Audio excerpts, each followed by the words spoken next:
అలసటగా ఇంటికొచ్చిన శారదకి ఇంటికేసిన తాళం కనపడింది కుట్టు మిషన్ పనికెళ్ళి కోడలు ఇంకా రానట్టుగా ఉంది. అని అనుకుంటూ ఉండగా ఇంటి బయట వేసిన మంచం కనిపించింది. కోడలు వచ్చే వరకు ఈ మంచంలో పడుకుంటా. అసలే అప్పు కోసం తిరిగి తిరిగి బాగా అలసిపోయున్నా. కాళ్ళైతే ఘోరంగా లాగేస్తున్నాయి. నిలబడలేకపోతున్నా. ఎల్లి కాసేపు విశ్రాంతి తీసుకుంటా అని మంచం దగ్గరికొచ్చి మంచంలో పడుకుంది. మెకానిక్ షాప్ లో రమేష్ పనిచేస్తూ ఓనర్ కోసం చూస్తూ ఉంటాడు. ఈ ఓనర్ ఏంటి రోజు తొందరగా వచ్చేవాడు, ఈ రోజు ఇంతలో ఎదురు చూస్తుంటే మాత్రం ఇంకా రావటం లేదు. అసలు వస్తాడా రాడా? దేవుడా, మా ఓనర్ వచ్చేలా చూడు తండ్రి. ఆయన వస్తేనే నేను ఇంటికి వెళ్ళగలను, ప్రశాంతంగా ఉండగలను. ఆయన రాకపోతే ఈ మెకానిక్ షాప్ లోనే పడుకోవాల్సి వస్తుంది అని అనుకుంటూ ఉండగా ఆ షాపు ఓనర్ సుందరం అక్కడికొచ్చాడు. రమేష్ ముఖం సంతోషంతో వెలిగిపోయింది. ఊపిరి పీల్చుకున్నాడు. తనలో తాను, అమ్మయ్య, ఓనర్ వచ్చేశాడు. నేను అడిగిన 10,000 తీసుకొచ్చుంటాడు. పని చేసుకుని వెళ్ళేటప్పుడు ఇస్తానులే, అప్పుడే అడగటం ఎందుకు అని బుద్ధిగా పని చేసుకుంటూ ఉంటాడు. ఓనర్ సుందరం కుర్చీలో కూర్చొని, రమేషు, ఒకసారి ఇలారా అని పిలవగానే డబ్బులిస్తాడనే ఆశతో రమేష్ వెళ్తాడు. చెప్పండి ఓనర్ గారు. ఇలా చూడు రమేషు, నువ్వు అడిగిన 10,000 సర్దుబాటు చేయలేకపోయాను, మరెక్కడైనా సర్దుబాటు చేసుకో అని చెప్పగానే రమేష్ ముఖం వాడిపోయింది. బాధగా, ఎలాగైనా సర్దుబాటు చేస్తానని చెప్పారు కదా ఓనర్ గారు, ఇప్పుడేంటి ఇలా అంటున్నారు? మొత్తం ఒకేసారి ఇవ్వటం కుదరదని శాలరీలో కొంచెం కొంచెం కట్ చేసుకోమని కూడా చెప్పాను కదా ఓనర్ గారు. నువ్వు చెప్పావు రమేషు, కానీ సర్దుబాటు చేయలేని పరిస్థితి వచ్చింది. నన్ను అర్థం చేసుకో. సారీ రమేష్, మొదటిసారి నువ్వు అడిగిన డబ్బులు సర్దుబాటు చేయలేకపోయాను. వెళ్ళి పని చేసుకో. సారీ ఓనర్ గారు, మనసు చాలా బాధగా ఉంది. ఈ రోజు పని చేయలేను, ఇంటికి వెళ్ళిపోతాను. నాకు పర్మిషన్ ఇవ్వండి. అది కాదు రమేష్ అని నచ్చ చెప్పాలని సుందరం చూస్తాడు. కాని రమేష్ వినిపించుకోకుండా షాపు నుంచి బాధగా వెళ్లిపోతూ ఉంటాడు. కుట్టు మిషన్ పని నుంచి అనామిక ఇంటికొచ్చింది. మంచంలో పడుకుని ఉన్న అత్తగారు శారద కనిపించింది. తన దగ్గరికొచ్చి, అత్తయ్య లేవండి, నేను వచ్చేసాను, ఇక ఇంట్లోకి వెళ్దాం పదండి అత్తయ్య అని అనామిక ఎంత లేపినా శారద కదలకుండా పడుకునే ఉంది. ఏమైంది అత్తయ్య? ఇప్పుడు ఎందుకు ఇలా చేస్తున్నారు? లేవండి. అయినా పట్టపగలు ఇలా మంచులో మీరు పడుకున్నారెందుకు? లేవండి అని ఎంత ప్రయత్నం చేసినా శారద ఉలుక్కు పలుకు లేకుండా పడుకొని ఉంటుంది. ఇదేంటి, ఎంత పిలిచినా మా అత్తయ్య లేవట్లేదు? కొంపదీసి పోయిందా ఏటి? అసలే పిల్లల్ని చైనా వాళ్ళ దగ్గరికి తీసుకెళ్ళడానికి డబ్బులు సర్దుబాటు కావడం లేదని అందరం చేయాల్సిన ప్రయత్నాలు చేస్తుంటే ఇప్పుడు మా అత్తయ్య ఏమో, వామో, అలాంటివేం జరగకూడదు, మా అత్తయ్యకి ఏమవ్వద్దు అని చకచక్క ఇంటికి తాళం తీసి ఇంట్లోకి వెళ్ళింది. శారద మంచంలో హాయిగా పడుకొని ఉంది. అనామిక కంగారుగా నీళ్ల బకెట్ తీసుకొచ్చి శారద మీద పోసింది. అంటే శారద అదిరిపడుతూ, వర్షం వర్షం అంటూ లేచి కూర్చుంది. ఎదురుగా అనామిక బకెట్ పట్టుకుని ఉండటం చూసింది. ఏంటే కోళ్ళ ఇది? అత్తయ్య అత్తయ్య అని పిలిచి లేస్తాను గాని ఇలా బకెట్ నీళ్ళతో స్నానం చేయిస్తారు ఎవరైనా ఎక్కడన్నా? అయ్యో అత్తయ్య, ఎన్నిసార్లు పిలిచాను అనుకున్నారు? మీరా పలకలేదు ఉలకలేదు. ఇక పోయి ఉంటారనుకుని కంగారు పడిపోయాను. నోట్లో నోరు పెట్టి ఓదాలనుకున్నాను, కానీ మీ నోరంతా వాసన వస్తుంది కదా, అందుకే నా నోరు మీ నోట్లో పెట్టలేకపోయాను. అప్పుడు నాకు నీళ్ల బకెట్ గుర్తొచ్చింది. ఇంకంతే, ఇంట్లోకి వెళ్లి తీసుకొచ్చి నీళ్లు పోసేశాను, మీరు లేచారు అని చెబుతుంటే శారద కోపంగా చూస్తుంది. అనామిక ఏమీ మాట్లాడకుండా ఇంట్లోకి వెళ్లిపోతుంది. అప్పుడే ఒక పక్షి ఆకాశంలో ఎగురుతూ రెట్టను శారద నెత్తి మీద వేసింది. అది చూసుకుని శారద గబగబా ఇంట్లోకి వెళ్ళింది. అలా పగలంతా గడిచింది. సమయం రాత్రి 8 గంటలు. మంచంలో శారద దంపతులు కూర్చుని మాట్లాడుకుంటున్నారు. పేరుకే మన పట్నం బతుకులు గాని ఎంతో పేదరికాన్ని మనం రుచి చూస్తున్నామండి. అదంతా ఇప్పుడు ఎందుకు శారద? ఇప్పుడు మన దగ్గరికి మనవడు మనవరాలు వచ్చి చైనా వడుగు తీసుకెళ్లే దాని గురించి అడుగుతారు. ఏం చెప్పాలో ఆలోచించు శారదా, నాకైతే ఏం చెప్పాలో అర్థం కావటంలా అని అంటూ ఉండగా హరీషు భవ్యలు వచ్చారు. నవ్వుతూ, పిల్లలు స్కూల్లో ఇచ్చిన హోంవర్క్ చేశారా? మొత్తం చేశాం నానమ్మ. మా పిల్లలు చాలా మంచి వాళ్ళన్నమాట. బుద్ధిగా స్కూల్కెళ్లి శ్రద్ధగా చదువుకుంటున్నారు.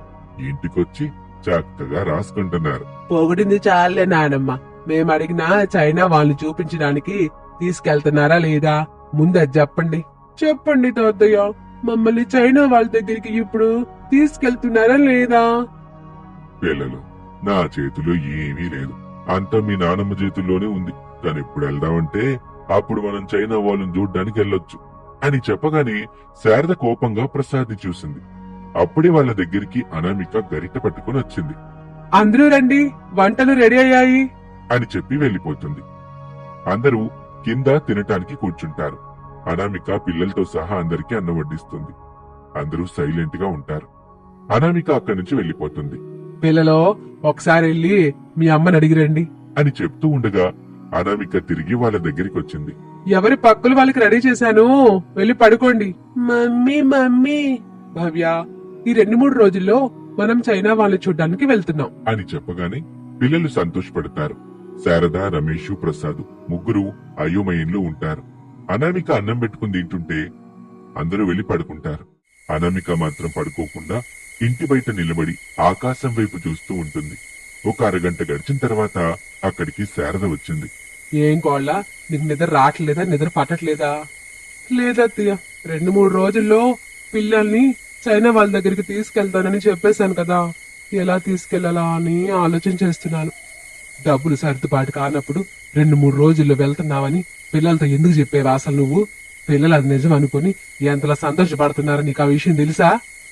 ఎవరు ఏం చేసినా పిల్లలు బాగుండాలనే కదా అత్తయ్య. నేను అప్పు కోసం తిరిగా, నాకైతే రూపాయి కూడా ఎక్కడ ముట్టింది లేదు. బాబు తన షాప్ ఓనర్ని అడిగాడు, ఆయన ఇవ్వలేదు. ఇక మీ మావయ్య చేసే సెక్యూరిటీ గార్డ్ జాబ్లతో జీతం రావడమే ఎక్కువ. అలాంటిది అంత పెద్ద మొత్తంలో నీకెవరు అప్పిస్తారని చెప్పారు కోళ్ళ? ఎవరు ఇవ్వడం లేదు అత్తయ్య. నా బంగారపు తాళిని రేపు తాకట్టు పెడుతున్నాను. ఆ డబ్బులతోనే మనం చైనా వాళ్ళ దగ్గరికి వెళ్తున్నాం అత్తయ్య అని చెప్పగానే శారద ఏమీ మాట్లాడకుండా వెళ్లిపోయింది. పిల్లల కోసం నాకు తప్పట్లేదు అత్తయ్య అని వెళ్లి అనామిక పడుకుంది. 2 రోజుల తర్వాత శారద కుటుంబం చైనా వాల్ మీద నిలబడి సంతోషంగా చుట్టుపక్కల చూస్తూ ఉంటారు. హరీషు భవ్యులైతే ఎంతగానో మురిసిపోతూ చైనా వాల్ మీద పరుగులు పెడుతూ ఉంటారు. అది చూసి ప్రసాద్ కంగారు పడిపోతూ ఉంటాడు. పిల్లలు పరిగెత్తకండి, ఒక దగ్గర ఉండండి అని చెప్పగానే హరీషు భవ్య అల్లరి చేయకుండా ఒక దగ్గర నిలబడి చూస్తూ ఉంటారు. వాళ్ళ దగ్గరికి అనామిక వచ్చింది. పిల్లలు, చైనా వాళ్ళు చూడాలని మీ కోరిక తీరుతుంది కదా? తీరువైంది మమ్మీ, నేను అని చాలా సంతోషంగా ఉన్నా. సరే తల్లి, ఇప్పుడు మీరు ఈ చైనా వాళ్ళ చరిత్ర గురించి తెలుసుకోవాలి. చెప్పు మమ్మీ. పిల్లలు, ప్రపంచంలోని 7 వింతల్లో ఈ చైనా వాల్ ఒకటి. ఈ 7 వింతలలో అత్యధిక కాలం నిర్మించిన కట్టడంగా ఈ చైనా వాల్ ప్రసిద్ధి చెందిందన్నమాట. దీనిని the great wall of China అని కూడా పిలుస్తారు. ఈ చైనా వాల్ 5 నుండి 6 మీటర్ల వరకు వెడల్పు, అలాగే 7 నుండి 8 మీటర్ల వరకు ఎత్తు ఉంటుంది. ఇక పొడవు విషయానికి వస్తే 21,196 మీటర్ల వరకు ఉంటుందట. ఇది పర్యాటక ప్రదేశంగాను, అలాగే చైనా దేశపు జాతీయ చిహ్నంగాను నిలిచిందట పిల్లలు అని చెబుతూ ఉండగా పిల్లలు హరీషు భవ్యులు శ్రద్ధగా వింటారు. అలా సమయం గడిచిపోతూ ఉంటుంది. తిరుగు ప్రయాణంలో చైనాలో అందరూ కలిసి ఒక హోటల్లో చౌమీన్ తింటూ ఉంటారు. అది పిల్లలకు బాగా నచ్చుతుంది. మమ్మీ, మనం ఇంటికి వెళ్ళిన తర్వాత నాకు ఇది చేసి పెట్టవు? ఇది కాదమ్మా, దీన్ని ఇక్కడ చౌమీన్ అంటారు. ఇక్కడ వాళ్ళు చాలా బాగా తింటూ ఉంటారు. ఇది చాలా బాగుంది మమ్మీ, ఇంటికి చాలా తీసుకురా మమ్మీ. సరే బాబు, తీసుకొస్తాను అని అనామిక చౌమీను తీసుకుంటుంది. అందరూ తిరిగి పట్నంలోని తమ ఇంటికి తిరిగి వచ్చేశారు. అలా రోజులు గడుస్తూ ఉంటాయి. అనామిక కుట్టు మిషన్ పనికి వెళ్తూ ఉంటుంది. రమేష్ మెకానిక్ షాప్ లో పనిచేసుకుంటూ ఉంటాడు. ఒకరోజు సాయంత్రం పిల్లలు స్కూల్ నుంచి ఇంటికొచ్చారు. మమ్మీ మమ్మీ, చౌమీన్ చేసి పెట్టవు? అవును మమ్మీ, చేసి పెట్టు. చౌమీన్ తినక వారం అయిపోతుంది. ఈ రోజు ఎలాగైనా మాకు చౌమీన్ చేసి పెట్టాలి. చౌమీన్ కావాలి, ఇప్పుడు చేసి పెట్టు. సరే పిల్లలు, మీరు హోంవర్క్ చేసుకుంటూ ఉండండి, నేను ఇంతలో మీరు అడిగిన చౌమీన్ చేసి పెడతాను అని చెప్పగానే పిల్లలు ఎంతో సంతోషపడ్డారు. వావ్, ఓకే మమ్మీ, నేను అన్నయ్య వెళ్ళి హోంవర్క్ చేసుకుంటూ ఉంటాం. నువ్వు మా కోసం వేడి వేడిగా రుచికరమైన చౌమీన్ చేసుకుని రావాలి. థ్యాంక్ యూ మమ్మీ అని చెప్పి పిల్లలు ఇంట్లోకి వెళ్లి హోంవర్క్ చేసుకుంటూ ఉంటారు. అనామిక తన పిల్లల కోసం వేడి వేడిగా చౌమీన్ ని రుచికరంగా చేసి పెడుతుంది. పిల్లలు సంతోషంగా తింటూ చక్కగా చదువుకుంటూ ఉంటారు. ఇది ఇవాల్టి కథ. మరొక ఆసక్తికర కథలో మళ్ళీ కలుద్దాం. అంతవరకు సెలవు, నమస్తే. ధనవంతుడైన మాధవరావు తన భార్య శ్యామలతో కలిసి ఇంట్లో ఉంటూ బెడ్ మీద వేసిన తన కవల కూతుళ్లతో ఆడుకుంటూ ఉంటాడు. కవల పిల్లలు నవ్వుతూ ఉంటారు. ఆ నవ్వుల్ని చూసి మాధవరావు తెగ మురిసిపోతూ ఉంటాడు. అప్పుడే శ్యామల అతని దగ్గరికి వచ్చింది. ఇలా కవల కూతుళ్ళతోనే ఆడుతూ ఉంటారా? ఆఫీస్కి వెళ్ళి పని చేసుకునేది ఏమైనా ఉందా? నా సంతోషం, నా సంబరం ఇక్కడుండగా నేను ఆఫీస్కి ఏం చేస్తాను చెప్పు? సరిపోయింది. ఈ సంతోషం సంబరం 25 మన ఇంట్లోనే ఉంటాయి. పాతికేళ్లు ఉండటం ఏంటి? ఆ తర్వాత ఎక్కడికి పోతాయి? అత్తారింటికి పోతాయి. అలా జరగనివ్వను శ్యామల. నేను ప్రాణాలతో ఉన్నంత వరకు నా కళ్ళ ముందు నా ఇంట్లో సంతోషం సంబరం రెండు ఉండాల్సిందే. ఉంటే గాని అక్కడ ఆఫీసులో పని సక్రమంగా జరగకపోతే నష్టం వచ్చింది. మనం నలుగురిలో నవ్వులు పాలవుతాం. అప్పుడప్పుడు ఆఫీస్ కూడా వెళ్ళి రండి. పిల్లల్ని చూసుకునే ఆయా రమణం వచ్చిందా? ఇప్పుడే వచ్చిందండి. పిల్లలకి డబ్బా పళ్ళు రెడీ చేస్తుంది. సరే శ్యామల, పిల్లలు జాగ్రత్త, నేను ఆఫీస్ వరకు వెళ్ళొస్తాను అని మాధవరావు ఇంట్లో నుంచి కారులో వెళ్లిపోతాడు. పాల డబ్బా పట్టుకుని రమణమ్మ పిల్లల దగ్గరికి వచ్చింది. రమణమ్మ, కూతుళ్ళకి పాలు పడుతూ ఉండు, నేను వెళ్లి వంట చేస్తాను. అట్టగేనమ్మా అని చెప్పగానే శ్యామల అక్కడి నుంచి వెళ్లిపోతుంది. రమణమ్మ ఒక పాపకి పాలు పడుతుంది. ఆ పాప పాలు తాగి హాయిగా పడుకుంటుంది. అదే సమయం కోసం చూస్తున్న రమణమ్మ పడుకున్న పాపనెత్తుకుని ఆ ఇంట్లో నుంచి బయటకొచ్చి భయం భయంగా దిక్కులు చూసుకుంటూ ముందుకు వెళ్తూ ఉంటుంది. నన్ను మన్నించు తల్లి, నేను చేతది తప్పే, కానీ తప్పట్లేదు అంటూ బాధగా ఒక చెట్టు దగ్గరికి వెళ్లి నిలబడింది. కొంత సమయం తర్వాత రాజయ్య సావిత్రి దంపతులొచ్చి రమణమ్మకి డబ్బులిచ్చి ఆమె దగ్గర పడుకుని ఉన్న పాపం తీసుకున్నారు. ఇక నుంచి ఆ శ్యామల నిన్ను గొడ్రాలని ఏడిపించదులే సావిత్రి. రమణమ్మ, నువ్వు కూడా ఇక్కడెక్కడ ఉండబాకు, ఎక్కడికైనా దూరంగా వెళ్ళిపో అని అక్కడి నుంచి వాళ్లు పారిపోతూ ఉంటారు. అలా 25 ఏళ్లు గడిచాయి. అత్తగారు శారద డైనింగ్ టేబుల్ దగ్గర కూర్చొని, పెద్ద కోళ్ళ అమృత ఎక్కడున్నావు? కిచెన్ లో 2 జడలతో ఉన్న పల్లెటూరి కోడలు అమృత, అత్తగారు, నేను వంటగదిలో ఉన్నాను, ఏం కావాలో చెప్పండి, మరచెంబు నిండా వేడివేడి ఛాయ్ తీసుకుని రమ్మంటారా అని అమృత అనగానే శారద అయిష్టంగానే ముఖం పెట్టి తనలో తాను, అబ్బా, ఈ పల్లెటూరు పెద్ద కోడలు పిలిచినా పలకరించినా మరచెంబు అంటది, వేడివేడి టీ అంటది. ఈ కోడలికి ఈ 2 తప్ప ఇంకో మాటే తెలియదు. చెప్పిన పని మాత్రం చెప్పినట్టుగా చేస్తుంది అంతే అని అనుకుంటూ ఉండగా కిచెన్ లో ఉన్న అమృత గట్టిగా, అత్తగారు, వేడివేడి ఛాయ్ తీసుకురానా అని మళ్ళీ అడిగింది. నీ మరచెంబు వద్దు, నీ టీ వద్దు, నువ్వు ముందుగా నేనున్న డైనింగ్ టేబుల్ దగ్గరికి రా పెద్ద కోళ్ళ. ఇప్పుడే వస్తున్నాను అత్తయ్య అని అమృత కిచెన్ లో నుంచి డైనింగ్ టేబుల్ దగ్గర కూర్చున్న తన అత్తగారు శారద దగ్గరికి వచ్చింది. ఇప్పుడు చెప్పండి అత్తగారు, ఎందుకు నన్ను పిలిచారు? వేడివేడి ఛాయ్ని మరచెంబులో కాకుండా ఇంట్లో ఉన్న స్టీల్ చెంబులో పోసుకుని రమ్మంటారా పోనీ? ఓ పల్లెటూరు పెద్ద కోళ్ళ, నీకు దండం పెడతానే, నీ టీ కూడా పక్కన పెట్టు. నేను చెప్పేదాకా నువ్వు మాత్రం నోరిప్పబాక. మాట్లాడిన నోరిప్పిన పాము చర్మంతో కుట్టేస్తారు అని చెప్పగానే అమృత నోటి మీద చేయి వేసుకుంటుంది. ఇప్పుడు సిటీ కోడ్ల అనామికని పిలవాలి. అనామిక, ఓ సిటీ కోడ్ల అని పిలవగానే మోడ్రన్ జుట్టుతో ఉన్న సిటీ కోడలు అనామిక డ్రెస్సింగ్ టేబుల్ ముందు కూర్చొని మేకప్ వేసుకుంటూ ఉంటుంది. ఏమిటత్తయ్య, నా చేతులు ఖాళీగా లేవు, నేను మేకప్ వేసుకుంటున్నాను. ఇప్పుడు నేను రాలేను అత్తయ్య. నా కొడుకు రమేష్ చెప్పిన వాడు మర్చిపోయావా కోళ్ళ అని శారదనగానే, ఓహో, అదొకటి ఉంది కదూ, నేను రామ్ని లవ్ చేసి తప్పు చేశాను అని అనుకొని పైకి మాత్రం శారదకి వినిపించేలా ఇలా అంటుంది. వస్తున్నాను అత్తయ్య. మేకప్ లేకుండా రాచిన కోళ్ళ. అలాగే అత్తయ్య అని అనామిక వెంటనే వాష్రూమ్ లోకి వెళ్ళింది. శారద పల్లెటూరి కోడలు అమృతతో మాట్లాడుతూ ఉండగా సిటీ కోడలు అనామిక వాళ్ళ దగ్గరికి వచ్చింది. అమృత, అనామిక ఇద్దరు ఒకేలా ఉంటారు, కవలలు. అమృత, అనామిక ఇద్దరు ఒకరినొకరు చూసుకుంటూ ఉంటారు. చూసుకొని చాలు కోడల్లో, ఇద్దరు అట్టా కూర్చోండి అని చెప్పగానే సిటీ కోడలు అనామిక కూర్చుంటుంది. కాని పల్లెటూరు కోడలు అమృత మాత్రం అలా నిలబడే ఉంటుంది. వామ్మో అత్తగారు, నేను తమను ముందు కూర్చోవద్దని మా అమ్మ చెప్పింది, అందుకే నేను కూర్చోను అత్తగారు, నిలబడే ఉంటాను. అసలు విషయం ఏమిటో చెప్పండి. ఇద్దరు నిజం చెప్పండి. మీరిద్దరు అక్క చెల్లెలే కదా, కావాలనే ఒకరు పల్లెటూరులో పెరిగారు, ఇంకొకరేమో సిటీలో పెరిగారు, అంతేనా? నాన్సెన్స్ అత్తయ్య, నేను అమృత అక్క చెల్లెలమని మీరు అనుకుంటే సరిపోదు. ఒకే పోలికలతో ఉన్నంత మాత్రాన అక్క చెల్లెలు అయిపోతారా? నేనేమిటి, నా అంతస్తు ఏమిటి? అవునవును అనామిక, నువ్వు డబ్బున్న మాధవరావు కూతురు కదా, నేను పాడి పంటలున్న రాజయ్య కూతుర్ని అత్తగారు. నీ వాళ్ళకం జొత్తని తెలుస్తుందిలేవే. మరి నువ్వు ప్రత్యేకంగా పల్లెటూరు అని చెప్పనవసరం లేదు. నీ రెండు జడలో తెంగరతనం చాలానే ఉన్నాయి. అత్తగారు ఎలాగో పిలిచారు కదా, నేను మిమ్మల్ని చాలా ప్రశ్నలు అడగాలనుకుంటున్నాను. అడగొచ్చా ఇప్పుడు? ఏమిటా చాలా ప్రశ్నలు అడుగుతావా? ఏంటో ఆ చాలా ప్రశ్నలు. అత్తయ్య, మీ క్విజ్లో మీరు ఆడుకోండి, నేను వెళ్ళి మేకప్ వేసుకోవాలి. నువ్వు కూడా ఉండు చెల్లి.